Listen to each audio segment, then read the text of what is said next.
I come on the police department in 1954. I was in the Army. I was in Special Forces for about 6 years, and I took a discharge and came back on home to Kansas City and went to work on the police department.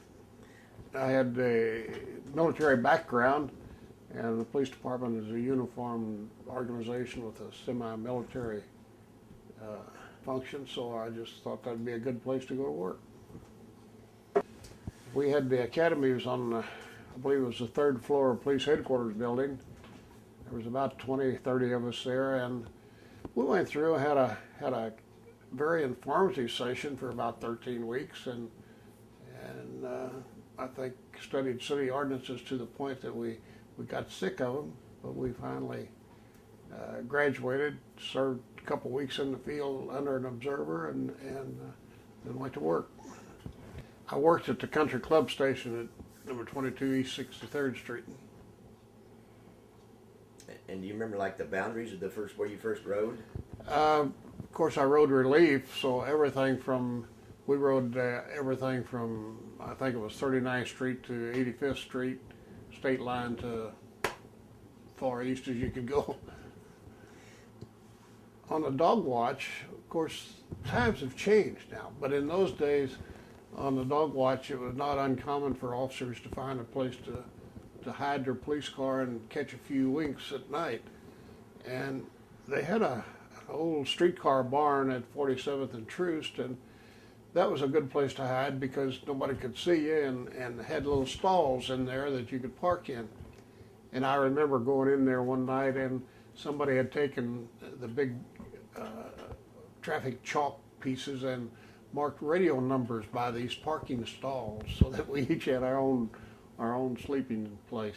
At the country club station, I worked there a couple of years, then I transferred to headquarters and worked at the desk under Bill. Bill was very thorough in his job as a desk sergeant, but he had a drinking problem, and probably I should not have given you his last name or anything but for this interview, but anyway, one story about Bill is that he was doing some drinking one night in a tavern on East 12th Street, east of the headquarters building, and he noticed a person had a pistol in his belt. Now, law enforcement wears a pistol; they usually have a holster. A criminal does not. He sticks it in his belt, and Bill put the "I got you" on this guy and brought him in and booked him, and it turned out to be one of the 10 most wanted on the FBI's list. So the next day at roll call, the next evening at roll call, Bill come back to work, and he was telling us at roll call, he says he wanted more productivity. He said, "I can catch more criminals drunk than you guys can catch sober." So I don't remember the exact wording of that sign now, but Bob Derringer talked to me about it, and I do recall the sign that says that when you leave this building, you represent the police department, or words to that effect. That was there in number 1 garage where we had our roll call in those days at headquarters. I don't know whatever happened to that sign, and I understand Bob's trying to find it, but Chief Brannon was actually the one that initiated the K9 unit, the dog unit. He left the department, and they hired Chief Clarence Kelly. And Clarence Kelly supported the police department, supported the K9 unit. He didn't have the full support of all of his commanders, but he supported it. And one of the first things he did was promote me to sergeant, and our sergeant at that time, Kenneth Stewart, promoted him to lieutenant. And we went from there. I was one of the first men who had been in the K9 unit 6 months or so, and he promoted me to sergeant. Okay, and you were an officer in the K9 unit first. Yes. Okay, then so what do you remember about that? Your first dog and your first day. How did that work? The first dog that I saw was by Ed Owens, and he was walking a foot patrol with an untrained dog. Okay, let's just stop. He was walking foot patrol with an untrained dog. I stopped by and talked to him one night, asked him if what he was doing and how it was coming about, how the dogs were coming about, and And he explained that they wanted to start a dog unit, and I forgot about it. And about a month or so later, I got information that I was being transferred with 3 other fellows to St. Louis to train police dogs. Now, I had just simply made an inquiry about the dog unit, and somebody took that as meaning that I wanted to be in it. So anyway, 4 of us went to St. Louis, and we trained for 12, 14 weeks and brought our dogs back. But they introduced us to dogs there at the training center in St. Louis Police Department. So that's where I first met my dog King, and I worked with him through my whole canine career. Do you know where King came from? No, he was donated to the St. Louis Police Department, and they just gave him to us. It was a basic training course where they taught a little bit of tracking, a little bit of scent discrimination, a little bit of attack work, a little bit of public appearances where you bring the dog into the PTA and let all the kids pet him and that type of training. Just a basic training. And when we come back to Kansas City to open up our own unit, we never had an opportunity to go ahead and finish our training. So we kind of stumbled through for a couple of years there. So, so when you came back, now where did you have a kennel or a unit that you went to? When we came back, we had information that we could use some buildings at the municipal farm. Now those buildings were concrete with 3 sides and a roof but no front on a concrete floor, and the municipal farm had used this area to raise hogs. So they gave us a number of these buildings, and we divided some of them up into little pens for our dogs. One of them we put a front on and used it as an office, and later tied it in with another building, so we put a front on the 2 of them and had a squad room. And we had some of the unused stalls we used as garages for our police cars that were assigned to us. I think we had 4 cars to initially, being 4 officers.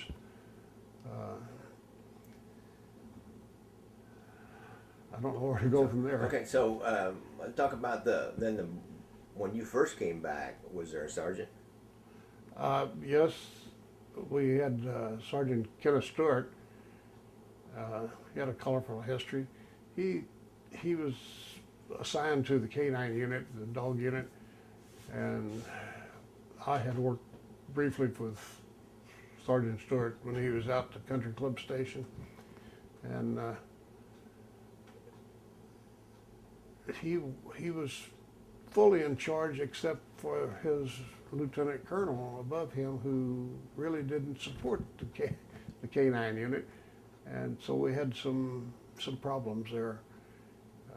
One problem I recall is that when we would go to town to issue supplies, we'd go to the property room or go to the supply unit and ask for, say, a box of pencils. And they said, we can't give you any pencils. You had a box last month, you know. And so, same thing with toilet paper. They said, you don't have a restroom. We can't give you any toilet paper. And so we had to struggle through. We did have a toilet. We had taken one of the hog grazing stalls on a hill behind us, about 6 foot square, and we put 2x4s across the back of this thing, and then took a piece of plywood and cut a round hole in it and nailed that to the 2x4s, and that was our latrine. So we had supply problems when some of the colonels didn't really like the canine unit. I think there was a movement on among some of the lieutenant colonels that if they could make the canine unit fail, maybe they could make other units fail, and it would be a bad reflection on Chief Kelly, and maybe he'd be relieved, and one of them could become the chief of police. So that was all theory, of course, but we did have a miserable time there with assignments like, work from 10 a.m. to 2 p.m.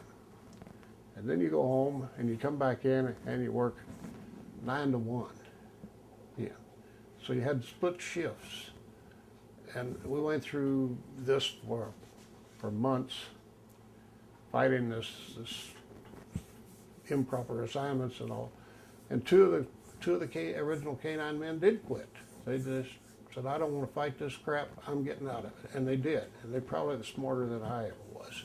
Came on board. Well, he come out and looked at the K-9 Corps. Of course, Chief Kelly came from the city of Memphis, and they were in the process of talking, at least in the talking stage, about starting a dog unit. And Chief Kelly invited them to come up and study our facilities and what have you. And he was a supporter of him. I don't know that Chief Kelly ever petted one of our dogs or even talked to him. But he was our supporter, and we kind of like him. What do you remember about general feeling about this ex-FBI agent coming to be the chief of police? Do you remember any of that? We had some, the 3 or 4 lieutenant colonels, the assistant chiefs at that time.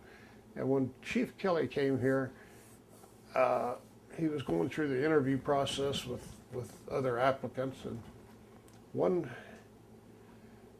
thing that impressed me was that when he left headquarters building after his interview, he walked straight down to the Kansas City Star and got their support. So he had a favorable press from the word go. And it kind of made him think, hey, this guy's a leader. And he was.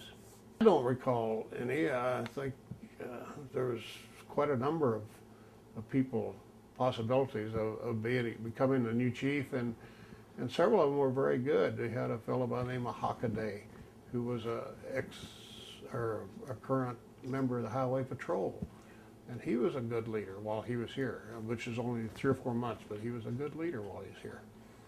So there was a number of well-qualified people, and Clarence Kelly fit right in the group, so really wasn't much comment that I was aware of. It turns out that Lieutenant Stewart, or Sergeant Stewart, was promoted to lieutenant simply on the authority of Chief Kelly. But I had taken a sergeant's test months earlier, and I was apparently on the list someplace. I certainly wasn't number 1, but I was on that list someplace, and that was all Chief Kelly needed to promote me. So we did start a training class after we was supported, understanding now that we never had an opportunity to go ahead and finish our dogs' training. We started training new dogs in a basic thing. The system really was set up so that you trained the officer to train his own dog. And so we were able to do that with a new class of 3 or 4 men. And again, I'm lost. Okay, so like that training course, did you just like remember what you'd been taught in St. Louis? Yes, in St. Louis I had made a journal, and each day's training I had listed exactly what we did that day. We ran a 1-mile trail on the hillside, and we ran a 1-mile trail through the woods and whatever. And I brought that journal back with me, and I used that then as a basis for our own training. And without that, I don't know that we could have made it through. So, and you set this obstacle course or this trail and the jumps and all that up out at the city farm. Yes. Uh-huh. Okay, so talk about that, setting that up. Well, we, of course, had no budget, and we depended on donations from people, and we made a lot of public appearances. And Sears gave us a lot of support. They bought material for us, they bought clothing for us, boots, and what have you. And with the lumber and all they bought, we were able to set up a climbing board and obstacle courses and tunnels to run through and that type thing. And we'd done that on our own during our training of the new officers. We'd train for a couple of hours and work for an hour. Then we'd go back to training for a couple of hours. And we eventually got a class graduated. But at the same time, we're still being called out to make public appearances. And you go to PTA meetings, you go to church groups, anytime there's a group of 3 or more. I think there was a K-9 officer there. I recall one time we were at a horse show in Lee Summit, and we were up on the stage And they had these horses running all around us, and I was there with an officer by the name of Spiskowski, who was one of the original four. And Spitz's dog, Trooper, got to barking at these horses, and he would bark, and every time the horses, they'd run around this circle around our stage, that dog would go crazy trying to get to those horses. And unbeknown, the microphone was open. They'd been interviewing us. The microphone was open, and horses come around. The dog's barking, and Spitzkowski says, "Shut up! You get yours out of a can." And of course, the crowd heard that. They laughed at it, and you'd be surprised at the number of horse shows we got invited to. So people really liked that comment he made, kind of off the record. That was Dave Spiskowski? David Spiskowski. I remember he was a character. Yeah. So like the attack training with the big sleeves and everything, can you talk about how you developed that? Sears again bought our first attack sleeves, and we just kind of agitate the dog. The new handler holds the dog with the trainer or whoever, another trainee, agitating the dog, and you get him to bite the sleeves, and pretty soon you get him to run 3 or 4 steps to bite the sleeves. Pretty soon he's running a half a block to attack that sleeve. It's just a progressive thing.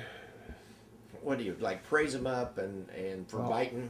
Yes, each time the dog would make a bite on one of the sleeves or something, it's a good boy, good boy, good boy.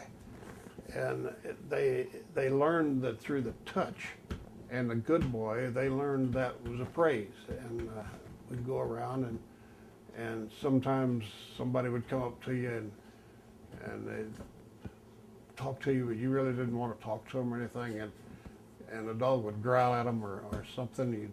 You'd say, "Stop that, you're a good boy. Stop that, you're a good dog. You don't do that. You don't do that. You're a good dog. You don't do that." And all the time we're praising that dog, but the person didn't know it. Again, Art Phelps, one of the original four, had a little bit of carpenter experience, and he's the one that, with the lumber donated by Sears, that he was able to put the fronts on the building and make the thing. We had electricity, and we had water. Had no sewer. I mean, there was a sewer, but we had no facilities to use the sewer. They had the sewer hooked up for the old hog raising operation where they would flush everything down the sewer. So we had water and electricity, and that's about it. Did you get any extra pay? No, we did not. Did you keep your dogs at home? Yes, we did. Can you talk about that, what that was like? We went to the Broski Fence Company down in Leeds and had them design a portable kennel about 10 foot by 6 foot by 6 foot high or so, with a gate in it. And we'd put a doghouse made by Sears lumber into this kennel and move it to the officer's house. And he'd keep the dog at home. It'd become quite a pet at home. Did you have children at home at the time? Yes, I did. I think all of us did have. Okay, how was that with your children and your dog? The dog at home was a family pet, but you put on your uniform and get in the car, he was all business. Well, through the years, we still had certain functions within the department that was anti-dog unit, and those functions continued for a long time, and each time that we would get a new commander over Lieutenant Stewart, changes would be made in our assignments, the hours of our assignments, and maybe even at one point they had us abandon the dogs in the kennels, untrained dogs that we restored at the farm. They had us abandon those dogs, and we were assigned to the tactical unit out of 28th and Maine or Warwick, got in that area. And of course we still had to go back and feed those surplus dogs and all, but it was a hassle. Finally, I finally got out of it, realizing they're never going to let us train our dogs properly. Dogs have got a real potential, and I think you see it today. The dogs at the airport sniffing for narcotics or explosives. And we had a nitrate dog and a narcotics dog, but the department wouldn't use him. We searched one building one night for drugs, and we didn't find any, but I was able to tell the detectives the marijuana was in that fruit jar sitting there on the windowsill. How do you know? Well, the dog told me it was. and you look at the residue on the bottom of that fruit jar, and you could tell, hey, this is probably true. But they didn't use this as they should have. Okay, my nitrates dog. Can you talk about, what do you remember about that? Where did you get that dog? How, did you train it with? Did you get dynamite out of the property room or something? We had this dog had been assigned to one officer, and he left the department. He went out to Colorado, I believe it was, to a position out there, a police position out there. So we gave this dog to an older officer down at the city market area. And he was out by Union Mission one time on Walnut, I think it is, and there was some trash laying in the gutter and all, and this dog run over and was sniffing at this can. And what it was a Prince Albert tobacco can, punch full of holes. So Brewer picked up this can and looked at it. It was full of marijuana, and they had put it out there to cure, to dry up, so it'd be smoking. So the dog developed that on his own. We used that as a training aid into that marijuana that we discovered as a training aid to help other things. And so how'd that work? Did you again like hide the Prince Albert can and then praise the dog up when you find it? Okay, talk about that. And we would do this. We finally got some more marijuana, and it grows wild all over the river bottom up there. And we dried it up and we put it in Prince Albert cans or cloth sacks of some type and use it on public demonstrations where we let the people hide this, and you put this in your purse and you put this someplace and you put this someplace. Then we bring the dog in and he would find this marijuana. And it was kind of a fun thing too, because we always had to, now I had 5 sacks, I only got 4 back. Who's holding out, you know? And we had a good rapport with the public that way. The nitrate thing, this dog developed this narcotic thing on his own, this marijuana thing on his own. He just was curious about it, and we went ahead and capitalized on it. Same thing with nitrate. We was having training the dog to run and attack the sleeve, the padded sleeve. At the same time, we're shooting at the dog, making all this noise and all the distractions that we can, and we throw the gun away if you take him into custody, take the fleeing suspect into custody, and send the dog back out, and the damn dog went out there and picked up the pistol. So we developed that. We'd use the recently fired pistol and use that to hide it someplace and let the dog search for it. He's very good at it. Now, of course, this is very basic as compared to the dogs today. The dogs today are just uncanny. So. Yeah, I've heard that. I actually seen them work. So you say the department didn't like to search for lost guns, or maybe some suspect threw a gun away? We had a homicide out on Troost one time, and they shot this fellow with a shotgun. He was expecting it. Apparently, he had a little bar attached to his car keys with a string attached to it, and he'd go 50 feet up here, and he'd pull the string, which would turn the key and start the car, and they managed to get past that and kill him at the car. And one of the officers found the shotgun about a block away in the drainage ditch, and we said, "Homer, did you find this gun, or did the dog find it?" He said, "Damn it, I found it." so he couldn't lay it on the dog. But anyway, we had a lot of calls for people to help search. But at that time, they'd use people out of the academy and everything to help search areas too. So interesting. But and the narcotics dog was not really used that much. Not really used at all, that I recall. On one occasion, well, it seems that the detectives didn't have the knowledge or anything to really trust the dogs. We went into a business burglary one night, and I let my dog in, and he went in the window, same window that the burglar had broken and crawled into, and he went down, and the dog sniffed this door handle, and that door handle, and that door handle, and that door handle, and that's where we caught him. And the last room was open, and we caught the burglar there, and telling this to the detective, I said, "You've got information here that you can use during your interrogation." And he said, "What do you mean?" I said, "Well, tell the guy that you know he sniffed, that he tried that first door handle, he tried that second door handle, he tried the third and the fourth, and he's caught on the fifth." And to my knowledge, they never did confront him with that evidence. Were there any like real famous dogs? Was one dog, better than the other? Those early dogs? I don't think so. One of the dogs is credited with saving an officer's life, and I really believe that he did. It turned out to be that he had been David Spiskowski's dog, and we had retrained him with a new handler, and Vernon had this dog, and he was walking a footbeat one night. I don't remember the year, but I remember it was St. Patrick's Day night, and he walked in this alley, and something hit him and knocked him down, almost knocked him unconscious, and maybe did for a short period of time, we don't know. But this guy was beating Vernon with a crowbar, the metal crowbar that's so on.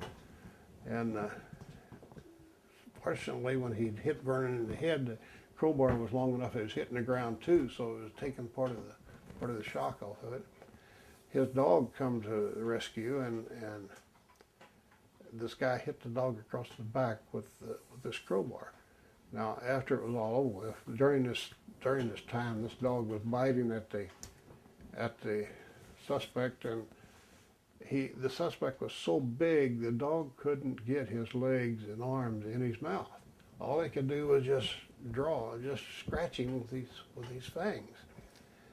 But he did distract the suspect long enough that Vernon was able to lay on his back and pull his gun and shoot up and kill the guy. So we feel that dog did save Vernon's life. The dog had to be disposed of because of a broken back.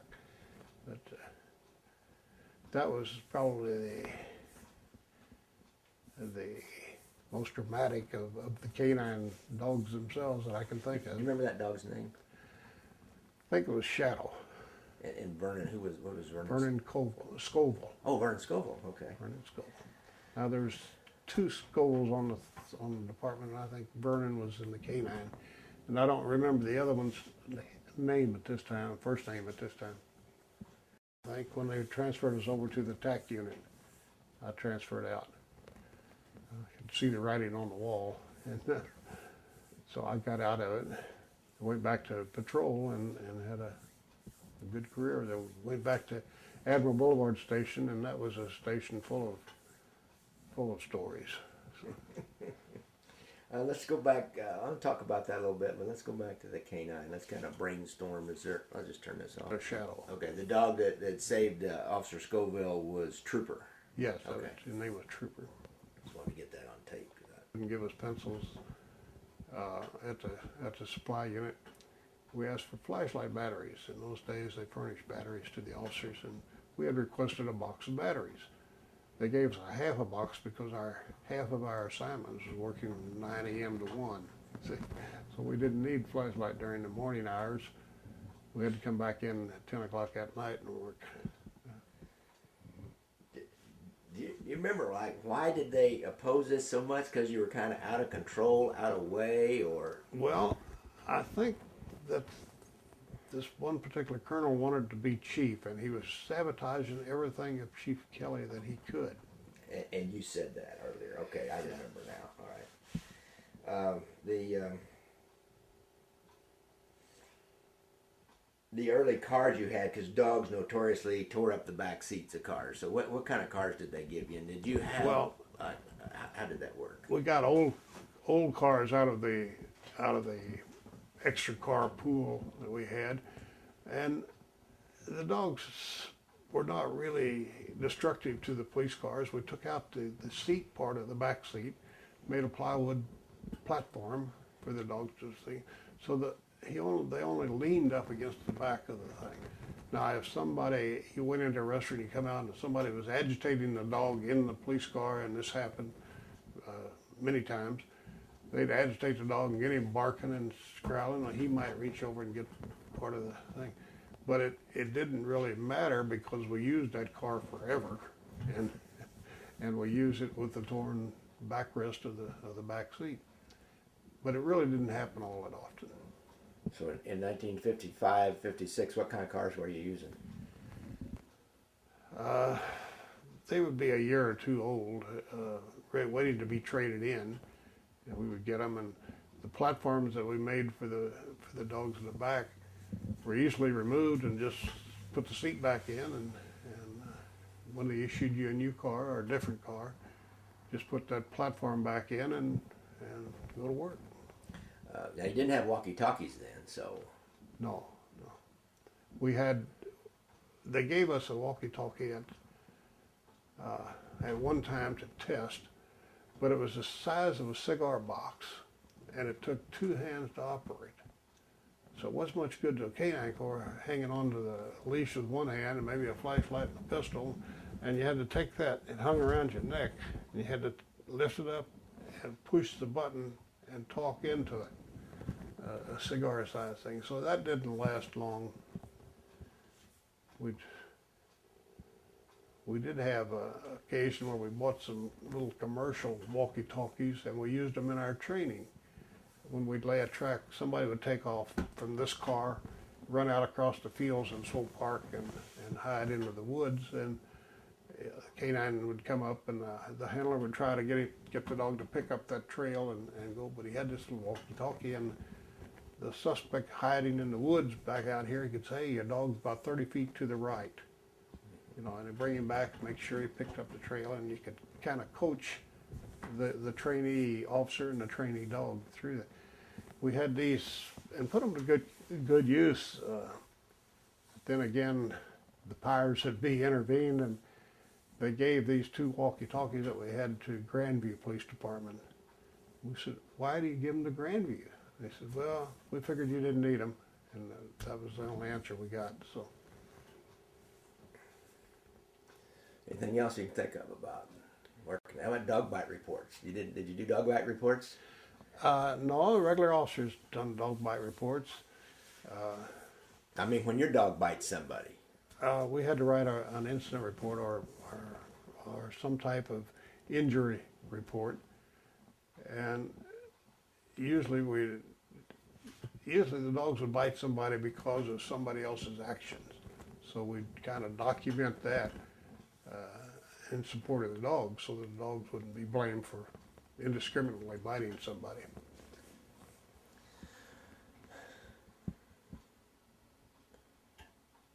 Okay, so this was 1956 to 55 to 57. About you came on in 54. Yes, I came on 54 and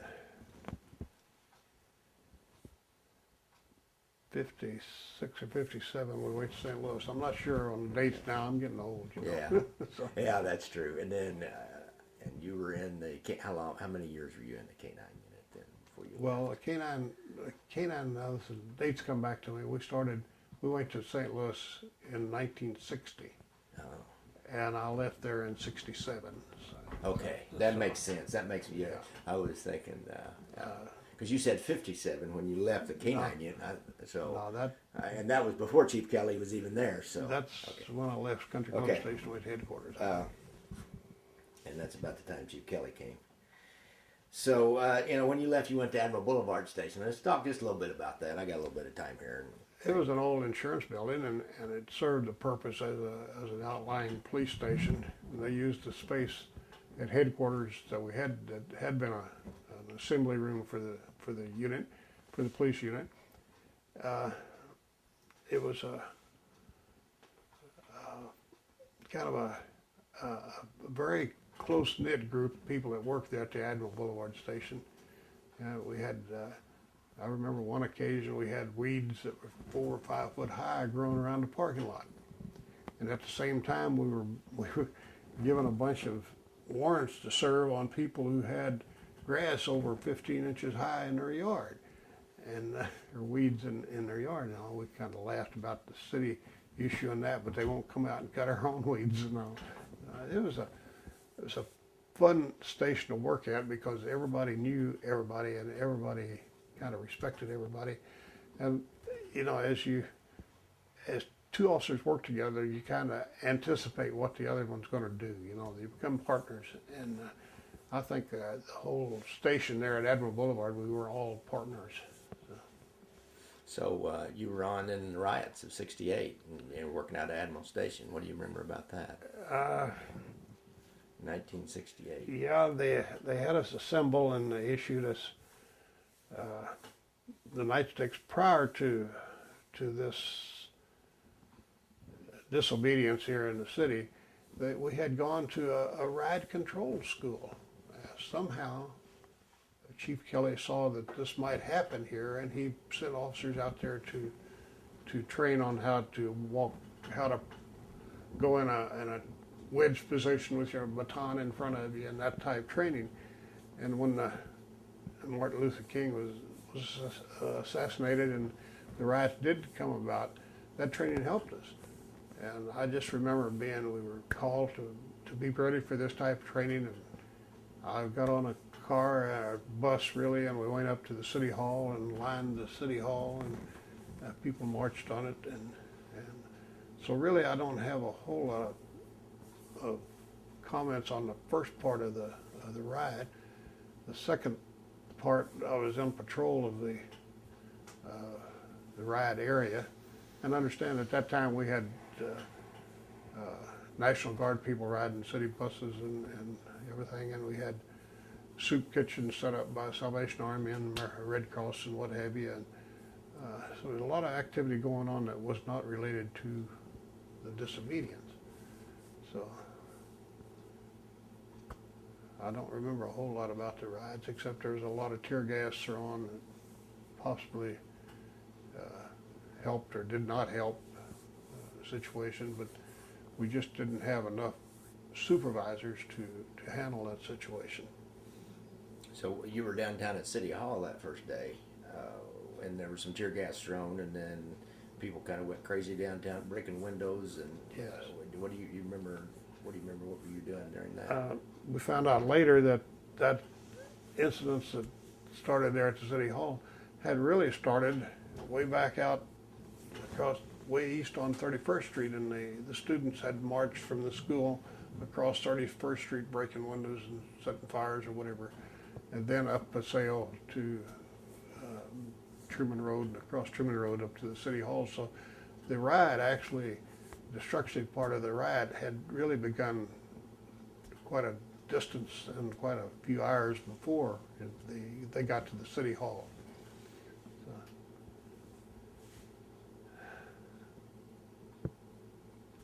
I'm not sure that everything was handled right in controlling the riot. I don't know that we could have improved on things under those conditions and our training and the tools available at the time, but I think we've done the best we could with what we had. So. Like you were standing in line, I've seen there's some news photos. You guys are like standing in line, your brown uniforms there by City Hall. And then it's like all of a sudden something starts happening. Now, before whatever it was happened, people started running, and then policemen were chasing people, and just descends into chaos. Did you really feel threatened, or how did you feel standing in that line? I didn't feel threatened. I was standing by a black officer named Jenkins, and he later became commander, and I understand a pretty good one. And a black woman come by, and she obviously had been counting black officers, and she said, "You're number 22, Sergeant Jenkins." So during the riot, every time I met Jenkins, I'd say, "You're number 22." give me a higher number or something, you know, we laughed about it, but I didn't feel threatened, no.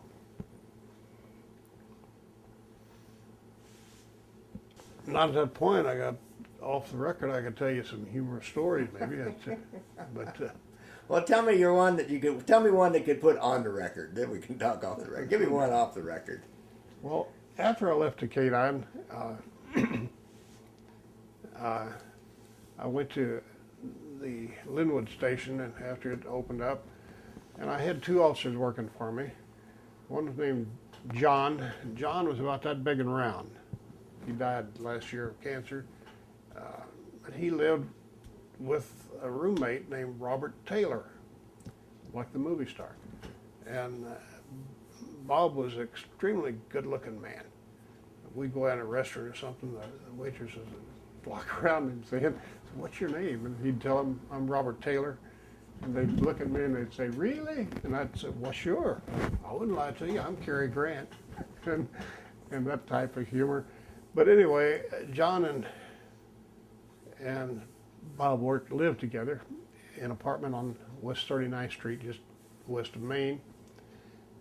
And they worked different shifts. So they worked out pretty well. One was coming, one was going, and somebody was there most of the time. So Bob had this girlfriend, and he was going to move in with her. So he moved his clothing and everything over to her apartment over a period of time. And he had a big box of kitchen pots and pans. And the top was open, it was full up to the top and all. And he asked John, he said, "John, I'm going to move those pots and pans over to my girlfriend's house. Would you set them out tonight, and I'll pick them up and take them over there?" So it turns out that John put them out in the first floor hallway just as you come in, and went up the steps to the apartments and all. Anyone coming in and out of that apartment had to see this box of pots and pans.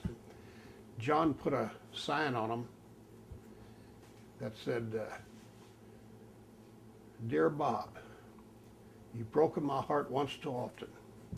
Take your shit and get out." And Taylor come over there, and he realized that box had been sitting out there for 16 hours. And he come into the station, he says, "Where's Gray? I'm going to kill that son of a bitch." And it's just humorous like that. Said, "Take your crap and get out." And